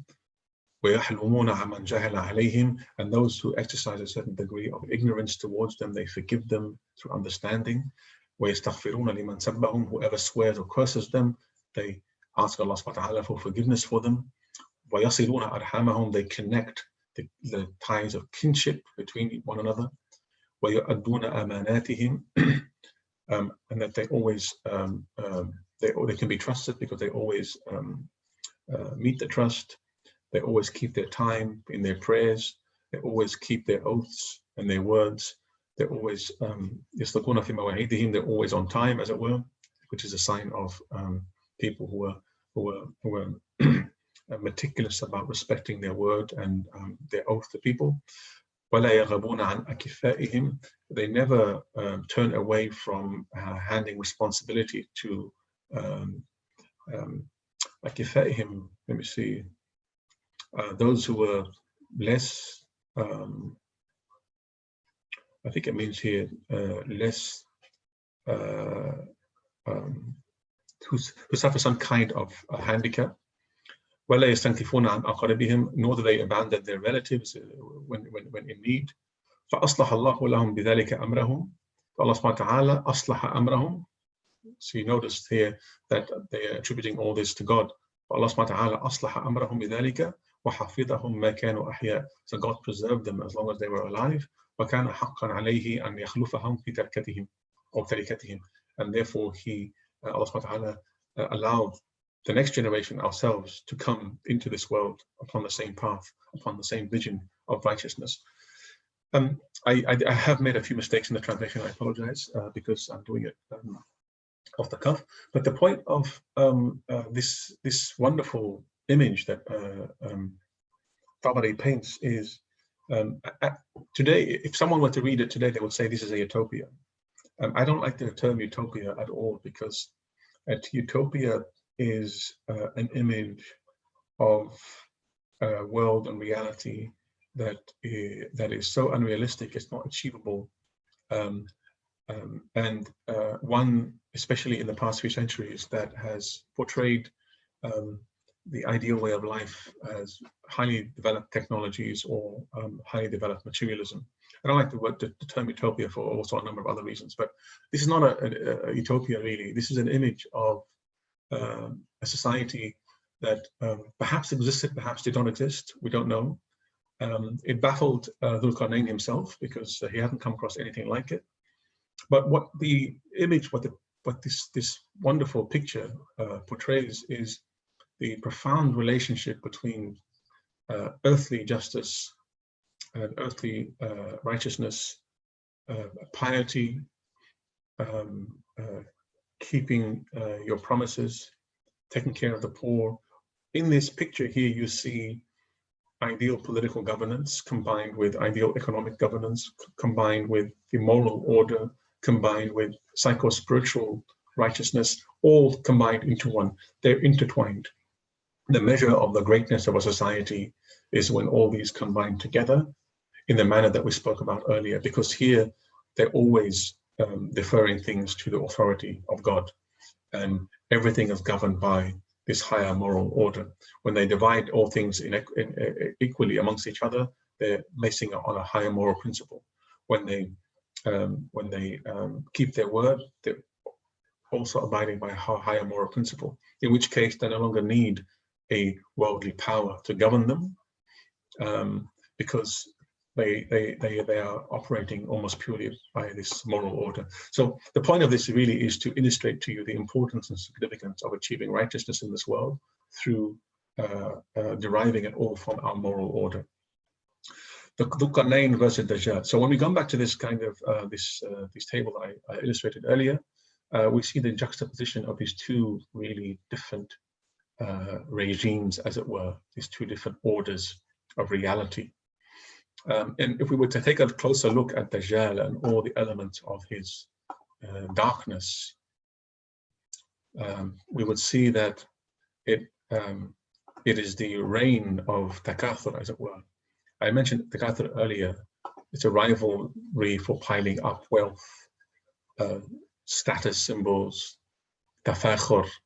اعلموا Allah subhanahu wa ta'ala says in the Qur'an, Bismillah ar-Rahman ar-Rahim, اعلموا أنما الحياة الدنيا لعب وله وزينة وتفاخر بينكم وتكاثر في الأموال والأولاد كمثل غيث أعجب الكفار نباته ثم يهيج فتراه مصفرا ثم يكون حطاما وفي الآخرة عذاب شديد ومغفرة من الله ورضوان وما الحياة الدنيا إلا متاع الغرور. Know that life of this world is but amusement and diversion and enrollment and boasting to one another and competition in increase of wealth and children. Now, what the Quran here is saying is it's not literally saying life on earth is nothing but la'ibun wa lahu wa zinatun wa tafakhur. When it refers to hayat al-dunya, it's referring to those who live life on earth as only a worldly orientation. It is nothing but la'ibun wa lahu wa zina wa tafakhur wa takathur. Those whose orientation, because you can live in this life but not live the hayat al-dunya. Remember in the first verse, in the very early in the story of in one of the early slides in this presentation, I said those who lost their way in this world.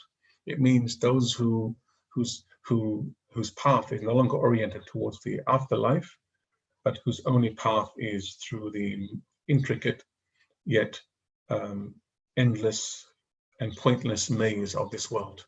And they get lost in this, because if your gaze is looking down only upon this world, it's nothing but play, it's nothing but lahu, it's nothing about zina, it's nothing about tafakhur, it's nothing but takathur. And the analogy here is a beautiful one. It's like rain that results, passing rain that results in plants growing, and then they quickly dry up. In the same way that they grew up very quickly, they dry up very quickly. They turn yellow, and they become debris. This is life in this world, if that's the only kind of life you're living. Okay, all right. And likewise here in Surah Al-Takathur, Alhaakum al-Takathur hatta zurtum al-maqabir. The logic of Takathur is that it is a world in which all things have value, insofar as they can be monetized, quantified, measured, exploited, and amassed as symbols of wealth, pride, power, and vanity. And there's a wonderful here commentary in Razi's Fatih al-Ghaib, and I promise this is the last slide. I won't go on for any longer. It says he tries to draw out the meanings of tafakhur bainakum, which we saw earlier, and takathur. And he says, المسألة الثانية اعلم أن التفاخر إنما يكون بإثبات الإنسان نوعا من أنواع السعادة لنفسه. So tafakhur really, i.e., this idea of how is it translated here? Boasting to one another in competition, as it were. Tafakhur really is the source of it. Really is the human being's attempt to achieve a certain kind of happiness in this world. So takathur and tafakhur really, I mean, we do it. We accumulate all this wealth because, and we accumulate all these status symbols, and we reproduce, and all this rivalry is not just because for no reason whatsoever. Part of it is also because we're attempting to achieve some kind of happiness out of it. We seem to project a certain degree of happiness, or expect a certain degree, a measure of happiness from these things. So Imam Razi says happiness is of three types. There's happiness in the soul, there's happiness of the body, and there's happiness that accrues to the body, as it were, from the outside. The source of happiness in the soul are the things that have to do with knowledge and the moral order, akhlaq al-fadila, moral values. And this is what is intended by the saying of Ibrahim, Rabbi habli hukman wa alhaqni bis salihin. So those who have wisdom and those who are after salah or hayat salihah are the ones who emphasize the happiness of the soul, which comes from increased knowledge and increased ethics and moral virtues. And it is through these that one achieves eternal happiness in this world and the next. So the kind of tafakhur and takathur that brings happiness to the body has to do with sahha and jamal, so health and our appearance. And this is a certain second kind of happiness that we tend to focus on in this world. And those that have to do with the body from the outside, they have to do with money and status, and how we are standing with our relatives and friends. And those that have to do with, okay, so he goes on. And so he says that a lot of these sa'adah al-badaniyah, a lot of the fudala من الناس إنما يريدونها بالسعادة النفسانية فإنه لم يكن صحيح البدن لم يتفاعل على الإنسان بالسعادة النفسية الباقية. العاقل ينبغي أن يكون سعيه في تقديم الأهم على المهم. So basically what he's saying here, to sum it up very quickly, and you can read the rest of it as you will at home, that the aqil, the rational person, the intelligent person, is one who prioritizes all these. So what he's saying is that none of these are really intrinsically evil or bad, but the sane person, the rational person, prioritizes these. And of course the hierarchy is the moral and the ethical and the knowledge, and all the way down to others. And he goes on to say even takathur could include adad, numbers, number of people, number of contacts you have, a number of mal, money, jah, riches, relatives, supporters, armies. So it even works at the level of the collective. So takathur is also a principle. A principle both at the individual level and the collective level. And so what the Dajjal order does is the following, according to this logic of takathur. Remember earlier I said that the reign of Dhulqarnayn is one of righteousness, in which the relationship, the hierarchical relationship in any normal civilization should be one of moral order that gives legitimacy to the social political order that then provides the rules for economic activity. What happens under the reign of Dajjal and Takathur is that, notice what's happening, the moral order has become at the bottom of the hierarchy, the economic order has come on top, And this happened at a specific time in history, actually. You can trace this back to the 18th century. There's a wonderful economic historian, whose name has just eluded me, who wrote a book called The Great Transformation in Britain. In this book, he quite remarkably points out that for most of human history, economic activity of the marketplace was often governed by social values and moral ethical values. For the first time in history, in the 18th century, in the Industrial Revolution, the logic of the market now dominated society, and it became the determinant of both socio-political order and moral order. And we live in an age today when, in fact, morality and even socio-political order has become subservient to the logic of global capitalism, markets, market trends, market trade, and the ultimate monetization, the value dollar of almost everything. Even human beings have a monetary value. Your labor has a monetary value. To give you one simple example, motherhood, because it has no economic value, it's often derided. And this is an example of an important form of labor, an important form of work that is so vital for society, yet because it doesn't have an economic value to it, it's seen as somehow less value than an activity that has some kind of monetized quantitative value to it. Now, people are recognizing that this is a mistake and they're trying to change, but it's very difficult to see how that can change in a world where we're still dominated by the notion of takathur. This is just one simple example. I won't get into too many others, but the inversion of orders and civilization, which we are living today, we have moved into a situation in which this has disappeared, and this is the order now almost everywhere. When the logic of takathur dominates, all values are inverted. The economic order becomes paramount, the source of all socio-political order. Moral values become subservient to market values and socio-political dictates. Truth is non-existent. Values become relative. We live in an age of postmodernism where the advocates of postmodernism claim that there is no truth and that values are just relative. There's no such universal or global or, absolute standard of what is right and what is wrong. And then when this happens, there is no stemming the tide of the lower nafs. Its vices, temptations, desires, and compulsions are unleashed. And they're, most importantly, they're normalized as something that's normal. Today, it's normal or normative to have a desire to constantly consume and spend. It is normative to indulge in temptations and desires and activities that only 2 or 3 generations ago would have been considered vile and vices. This is the sign of the time that we're living in. Only catastrophe can follow in its wake. If we have understood anything in Surah Al-Kahf, is that catastrophe is coming our way. It is inevitable because it is because of 2 reasons. One is Allah subhanahu wa ta'ala says so, and because the inherent contradictions and inconsistencies of a way of life like this will lead it to implode. Okay, all right. I think this is the last slide. I hope it is. Oh, and that is the law. Okay, so it is the end of the presentation. I'm going to go through some of the Q&A very quickly. I apologize, I won't be able to take all the questions and answers. It's already,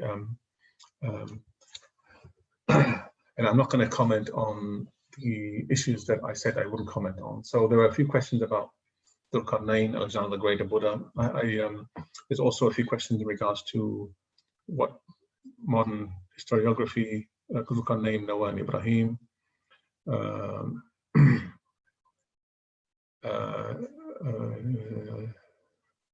Okay, all right. So I apologize to those. I won't be able to answer these questions simply because I don't want to take away from the general thrust of what I presented on.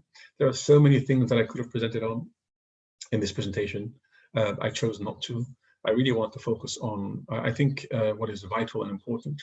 It's irrelevant, I think, to the Quranic story who Dhulqarnayn was, historically speaking. That has no value whatsoever, I think.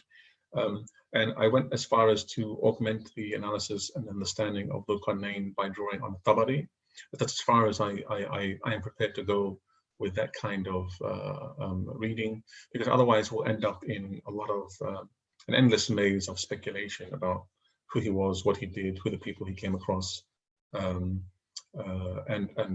we get into issues of eschatology, which is the end of days, signs of the end of days.